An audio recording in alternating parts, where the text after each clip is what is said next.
जय श्री राम दोस्तों, स्वागत है हमारे चैनल समृद्धि। दोस्तों, आज हम इस वीडियो में निर्जला एकादशी के बारे में जानेंगे कि निर्जला एकादशी का व्रत हमें कब रहना है, क्या है इसका महत्व और किस प्रकार से पहली बार यदि व्रत करना है तो इस दिन क्या क्या करना आवश्यक होता है। तो चलिए वीडियो को आगे बढ़ाते हैं। दोस्तों, उससे पहले एक आप लोग को बात बताना चाहूँगी कि यदि हमारी वीडियो आप लोग के लिए उपयोगी है तो चैनल को लाइक कीजिएगा, ताकि हमको भी ऐसे प्रेरणा मिलता है, बल मिलता है कि हमारे वीडियो के माध्यम से ऐसे तो लोग, हम एस्ट्रोलॉजियों के पास बहुत लोग आते हैं मिलने के लिए, अपनी समस्याओं को बताते हैं, लेकिन वीडियो के माध्यम से ये चीज़ होती है कि जो दूर लोग रहते हैं, जो हमसे मिल नहीं पाते हैं, उनकी भी समस्या का समाधान इस वीडियो के माध्यम से मिल सकता है। तो यदि चैनल पर नए हैं तो सब्सक्राइब कीजिए, ताकि हमारी और भी जानकारी आप लोग प्राप्त कर सकेंगे। दोस्तों, निर्जला एकादशी कहा जाता है कि साल में 24 एकादशियों का पूर्ण फल देने वाली ये एकादशी व्रत होती है, जो ज्येष्ठ मास के शुक्ल पक्ष में पड़ती है। कहा जाता है कि यदि पहली बार व्रत आप लोग को शुरू करना है तो इसी एकादशी से आप लोग शुरू कर सकते हैं। बहुत सारे लोग पूरे एकादशियों का व्रत नहीं रहते हैं, मतलब साल में 24 एकादशियाँ पड़ती हैं, एक शुक्ल पक्ष में, एक कृष्ण पक्ष में। जिस साल 2 मास लग जाता है उस साल 26 एकादशियाँ पड़ती हैं। तो 24 एकादशियों का यदि आप लोग व्रत नहीं रहते हैं और मात्र निर्जला एकादशी का व्रत रहते हैं तो कहा जाता है कि मनोरथ सिद्ध करने वाला ये एकादशी का व्रत होता है। आज के दिन जो मनोकामना मान करके आप इस व्रत को शुरू करते हैं तो आपकी वो मनोकामना पूर्ण हो जाती है। कहा जाता है कि बड़े बड़े तीर्थस्थलों पर स्नान करने के बराबर ये पूर्ण फलदायी होती है ज्येष्ठ मास के शुक्ल पक्ष की जो एकादशी होती है। ज्येष्ठ मास के शुक्ल पक्ष की एकादशी से यदि आप लोग व्रत शुरू करना चाहते हैं, एकादशी व्रत को उठाना चाहते हैं तो भी उठा सकते हैं, नहीं तो कार्तिक मास में शुक्ल पक्ष में पड़ने वाली एकादशी देवोत्थानी एकादशी से भी आप लोग इस व्रत को उठा सकते हैं। मात्र साल में यही 2 एकादशियाँ ऐसी हैं जिससे आप एकादशी व्रत का शुरुआत कर सकते हैं। दोस्तों, एकादशी व्रत व्रतों का राजा कहा जाता है कि आज के दिन देवी देवताओं का उपवास रहता है, इसलिए आज के दिन कभी भी देवी देवताओं को अन्न का भोग नहीं लगाना चाहिए। चाहे किसी भी देवी देवता का आप लोग पूजा करें, अन्न का भोग न लगाएं। आज के दिन कहा जाता है कि एकादशी के दिन, निर्जला एकादशी के दिन निर्जल तुलसी माता उपवास रखती हैं, इसलिए जो महिला, जो पुरुष आज के दिन निर्जला व्रत रहता है उसकी सभी मनोकामनाएं पूर्ण होती हैं। एकादशी व्रत कहा जाता है कि आप हर व्रत अपने परिवार के सुख के लिए, पति संतान के सुख के लिए रहते हैं, लेकिन मात्र एकादशी ऐसा व्रत है जो कि आप अपने पाप कर्म को काटने के लिए, पूर्व जन्म का पाप हो या इस जन्म में, हर इंसान से अनजाने में ही छोटी मोटी गलतियां हो जाती हैं और एकादशी ऐसा व्रत है जो हर प्रकार के पाप कर्म को काटने वाला होता है, चाहे वो जघन्य अपराध हो, हत्या जैसा पाप हो, या फिर गुरुगमन पत्नी जैसा दोष लगा हो, चोरी का दोष लगा हो, किसी भी प्रकार के पाप को नष्ट करने वाला हर एकादशी का एक अपना महत्व होता है, जिसमें निर्जला एकादशी सभी पापों को नष्ट करने वाला एकादशी होता है। तो यदि अब तक आप लोग एकादशी का व्रत नहीं रखते होंगे तो हर एकादशी ने, लेकिन कुछ गिनी चुनी एकादशियाँ जो बहुत ही महत्वपूर्ण होती हैं उनका व्रत अवश्य रखिएगा। दोस्तों, एकादशी व्रत रखने वालों को कहा जाता है आज के दिन घर में यदि कोई एकादशी का व्रत नहीं भी करता हो तो चावल नहीं खाना चाहिए, क्योंकि चावल खाने से आप किसी भी इष्ट देव की पूजा करें, कोई भी आपके इष्ट देव हो, सभी आप जो दान पुण्य करते हैं उसका फल नहीं मिलता है। आज के दिन चावल खाना बहुत दोषपूर्ण माना जाता है। तो चलिए बताती हूँ कि इस बार की निर्जला एकादशी का व्रत आप लोग को किस दिन रहना है, पारण कब करना है, दान क्या करना है, पहली बार व्रत शुरू कर रहे हैं तो कौन कौन सी चीजें महत्वपूर्ण होती हैं वो चीज आप लोग को करनी है। दोस्तों, इस बार की निर्जला एकादशी का व्रत 18 जून दिन मंगलवार को आप लोग को करना है। समृद्धि जो भी आप लोग को तिथि बताती है उसमें आप लोग संशय मत कीजिएगा, क्योंकि मैं स्पष्ट रूप से जब पंचांग के अनुसार जान लेती हूँ तब आप लोग को उस तिथि को बताती हूँ, इसलिए समृद्धि द्वारा बताए गए किसी भी तिथियों में आप लोग संशय मत कीजिएगा। 18 जून और पारण कब करना है, 19 जून को सुबह में 5:04 से 7:28 पे।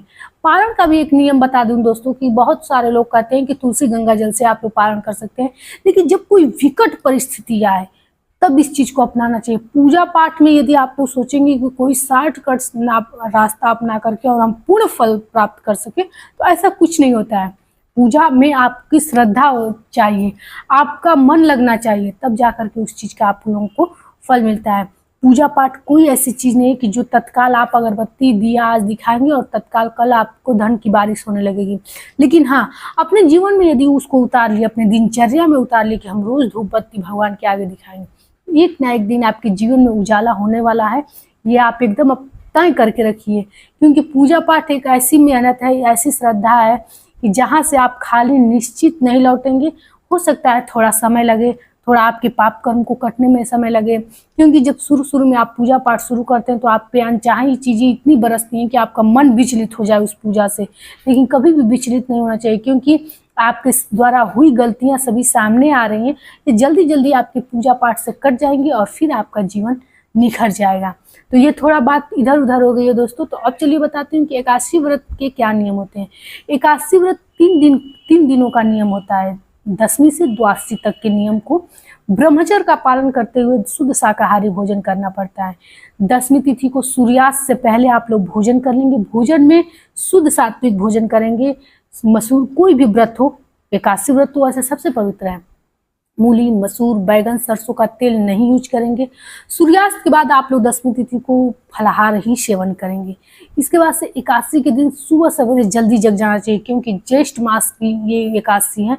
तो सुबह सवेरे सूर्योदय 5 से भी पहले जग जाए तो बहुत अच्छा है। तो 5 बजे जग करके गंगा जल डाल के स्नान करना चाहिए। पहली बार यदि व्रत शुरू करते हैं तो किसी तीर्थ स्थान पे जा करके यदि स्नान करें तो सबसे बेहतर है। लेकिन कोई बात नहीं, यदि बहुत ज़्यादा धूप होती है और किसी भी पूजा पाठ में आपका मन इच्छा देखा जाता है, श्रद्धा देखा जाता है, न कि उसका नियम पूर्ण करने के लिए आप एकदम एड़ी चोटी लगा दें। गंगा जल डाल के स्नान कीजिए। इसके बाद से आज के दिन पंचामृत की अवश्य व्यवस्था कीजिएगा, जिससे आप लड्डू गोपाल, शालिग्राम या फिर से विष्णु भगवान की पीतल की प्रतिमा रखे हैं तो उससे स्नान करा दीजिएगा। देखिए दोस्तों, यदि विष्णु भगवान आपके जीवन में शुभ फल देने वाले हो गए, गुरु ग्रह आपका मजबूत हो गया, इससे आपका गुरु ग्रह भी मजबूत होता है, क्योंकि ये विष्णु भगवान का ही व्रत है। तो पंचामृत से स्नान करा करके आप लोग पीले फूल, पीले चंदन से सजा दीजिएगा। इसके बाद कुछ भी फल का भोग लगाइएगा। क्योंकि मैं शुरू में ही बताई हूँ कि आज के दिन देवी देवताओं का उपवास रहता है, इसलिए आज के दिन कभी भी अन्न का भोग नहीं लगाना चाहिए। इसके बाद से आप पूरे दिन कुछ नहीं खाएंगे। चूंकि निर्जला एकादशी है, हर एकादशी में आप पानी पी सकते हैं, फल खा सकते हैं, लेकिन इस एकादशी में कुछ नहीं खा सकते हैं।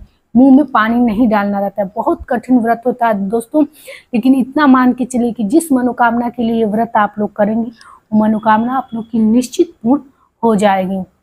निर्जला एकादशी का व्रत इसके बाद से आप लोगों को क्या करना है, एकादशी का व्रत करने के बाद आप लोग अगले दिन पारण करना रहता है। और किसी भी पारण के पहले ब्राह्मण को भोजन अवश्य कराना चाहिए। लेकिन हर व्रत में संभव नहीं है, लेकिन यदि आप लोग को संभव है, पहली बार ये व्रत उठा रहे हैं, तो ब्राह्मण को भोजन अवश्य कराइएगा आप लोग।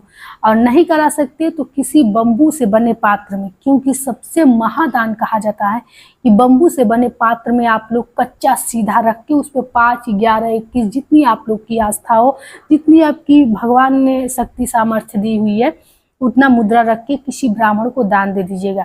यदि बम्बू का कोई डलिया आपको न मिल पाए तो आप लोग अपने किसी थाली में दे दीजिएगा, फिर थाली वापस ले लीजिएगा। लेकिन कभी भी प्लास्टिक में भर करके या प्लास्टिक के पात्र में कभी भी दान नहीं किया जाता है, वो पूरा दान अशुद्ध माना जाता है। इसलिए प्लास्टिक का बर्तन, प्लास्टिक के पात्र हमारे शास्त्रों में अशुद्ध माने गए हैं, इसलिए ये गलती मत कीजिएगा। दूसरी चीज, आप लोग कुछ पकाइएगा। पकाने में भोजन पकाया जाता है, न कि कुछ भी पका करके आप लोग खा लीजिएगा, क्योंकि किसी भी व्रत का पारण सबसे महत्वपूर्ण रखता है। और सब उसके पहले आप लोग गौ को अग्रासन निकालिएगा। और कहा जाता है कि एकादशी के पारण में यदि लौकी की सब्जी आप लोग बना करके खा लें तो व्रत को 100 गुना फलदायी बना देती है। इसलिए लौकी का सेवन अवश्य पारण में कीजिएगा। इसके बाद से द्वादशी तिथि के दिन के भी नियम होते हैं कि 2 बार सिर्फ भोजन करने रहते हैं। एक तो पारण के समय, एक दोपहर में कीजिए, शाम को कीजिए, रात में कीजिए। लेकिन पहली बार जब भोजन करेंगे तो चावल नहीं खाएंगे, मूली, मसूर, सरसों का तेल नहीं खाएंगे। दूसरी बार आप कुछ भी खा लीजिएगा, अन्यथा आप लोग फलाहार पे ही रहिएगा। ये थे एकादशी के नियम। तो आप लोग, यदि आप लोग का कोई प्रश्न हो तो कमेंट बॉक्स में लिख करके पूछिएगा, अन्यथा मैंने सारी छोटी छोटी चीज़ें आप लोगों को बता दी कि आप लोग किस प्रकार व्रत को उठाएंगे, किस प्रकार व्रत रखेंगे। तो फिर मिलते हैं एक ऐसी नई जानकारी के साथ। आशा करती हूँ कि हमारी जानकारी आप लोग को अच्छी लगी होगी तो एक लाइक कीजिए, चैनल पर नए हैं तो सब्सक्राइब कीजिए। धन्यवाद।